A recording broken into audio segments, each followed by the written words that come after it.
The reveal of Smash Bros. Ultimate at E3 came with a lot of surprises, like every character returning, directional air dodges, and Ridley is a playable fighter. But something fans might have overlooked is the inclusion of Sukapon. Despite only appearing in one game, Joy Mecha Fight, Sukapon was going to be featured in Melee as a rideable item, but due to money and licensing problems, didn't make it in. I'm the MangoViking, and let's see what other cut ideas and features could return for Smash Bros. Ultimate.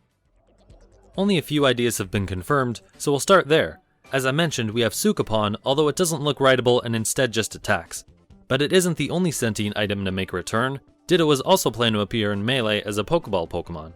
But unlike Sukapon, Ditto got far enough into development that it's accessible in the debug menu, and it was listed in Melee's official strategy guide. It stays true to the original concept by transforming into the player's character and fighting on your behalf. Lastly is something that partially appeared in Smash 4, Battle Damage. During Brawl, Sakurai wanted to include a system where equipment such as swords and masks could break. If your equipment broke, you would be at a disadvantage until it was repaired by losing a stock. This should sound familiar as Robin works very similarly. After so many uses, Robin's Levin Sword and tomes become inaccessible, putting you at a disadvantage for a limited time. There's even a new bar in Ultimate to make it more clear to players. The visual aspect did make it into Smash for Wii U in some small form. Little Mac would get bruises and a band-aid to reflect Punch-Out for the Wii when he exceeds 100% damage or gets a star KO. But cracked equipment like originally planned wouldn't make it until Ultimate. In Brawl's files, there are images of Meta Knight and Captain Falcon's masks being cracked. So far it hasn't been shown that their masks will crack in Ultimate, but it has for Almar's helmet. It won't be permanent for your stock, but it's still there. It's possible more characters will have this visual effect, but for whatever reason hasn't been shown yet. Pressed A and I didn't get it on time. It's going to go right and there we go. Yeah, you cracked it. There's a crack in the belly. So that's going to happen all the time. And again, if you keep using that and you keep getting hit in the belly, your belly will break and you will get stunned for a good amount of time, so you got to be careful with it. With those out of the way, let's take a look at some of the potential returning features. Cut characters are a different topic, but there is one character worth mentioning, Alf. He could have been a clone of Almar with rock Pikmin for more damage, but the idea was scrapped and he became an alternate costume instead. With the introduction of Echo Fighters in Ultimate, it is odd that one of the characters left that would be a good candidate isn't. My suggestion was giving Almar the Brawl moveset whereas Alf would have the Smash 4 moveset, but between the two there's only 4 different changes, so there's not really a point to that. Also character related, the Pokemon trainer had a jumping animation in Brawl. Ultimate is focusing on visual touches like more facial expressions, and even added the female trainer, but I haven't noticed this animation returning. It's possible it was cut because it wasn't worth the effort to have the trainer jump onto other platforms, it wasn't needed, or because it was just too distracting. Other cut features from Sakurai's Smash 4 proposal also includes co-op Smash Run with co-op power-ups, 3 new custom specials instead of 2, and unique rules for 4v4 team battles akin to Kid Icarus Uprising's Light vs Dark mode. In that mode, being killed reduces your team's overall health bar. When the team's health bar is depleted, the last player to be killed will turn into Pit or Dark Pit with more health and damage as a last hurrah. Perhaps for Ultimate, players could choose their own team leader to replace the Angels, and instead of health would use stocks or stamina.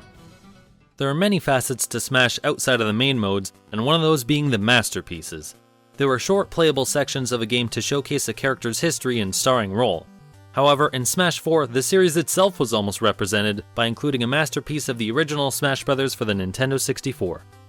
Not only would it have been meta to play Smash in Smash, but it also would have been the only N64 game.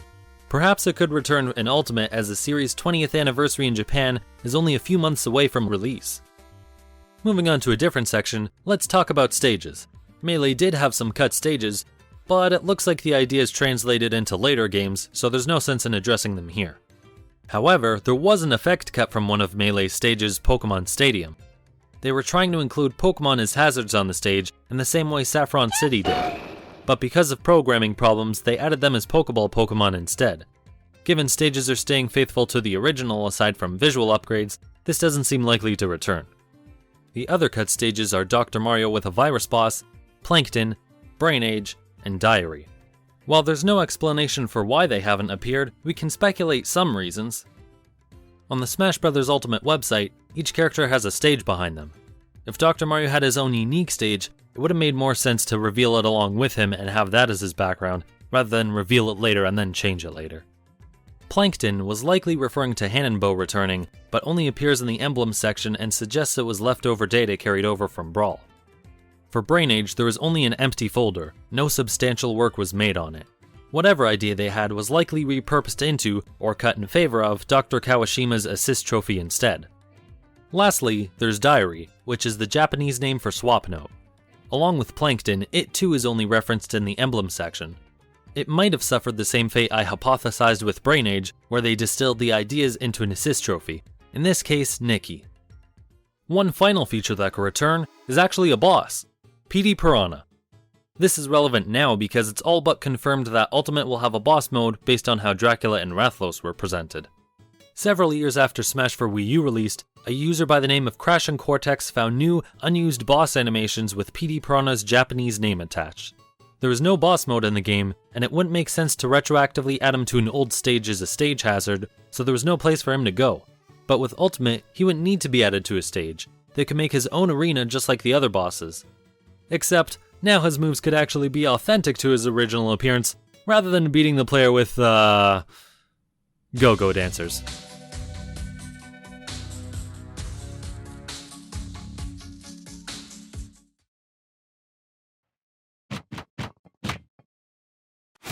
I'm sorry, what? What?